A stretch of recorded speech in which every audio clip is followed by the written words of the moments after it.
નમસ્કાર મિત્રો, મારી ચેનલમાં તમારું સ્વાગત છે। મિત્રો, વડોદરામાં ફ્લાઇટને બોમ્બથી ઉડાવી દેવાની ધમકી મળી છે।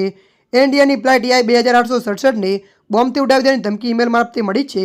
આ બરોડા દિલ્હી ફ્લાઇટને બોમ્બથી ઉડાવવાની ધમકી મળી છે। એર ઇન્ડિયાની એક પછી એક મુશ્કેલીઓ વધી રહી હોય એવું લાગી રહ્યું છે।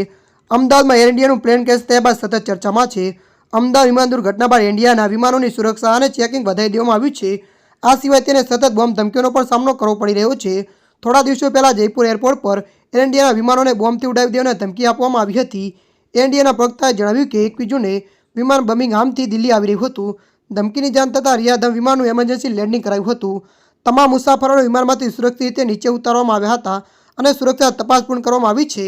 અણધાર્યા વિક્ષેપને કારણે મુસાફરોને થયેલી અસુવિધા બદલ અમે દિલગીર છીએ। મુસાફરોને તેમના ગંતવ્ય સ્થાન માટે લઈ જવા માટે વ્યવસ્થા કરવામાં આવી રહી છે। ત્યારે મિત્રો, હાલ માટે આટલું। મળીશું નવી અપડેટ સાથે। જો તમને અમારો વિડીયો પસંદ આવે, લાઇક, શેર અને સબસ્ક્રાઇબ કરી નાખજો। ધન્યવાદ।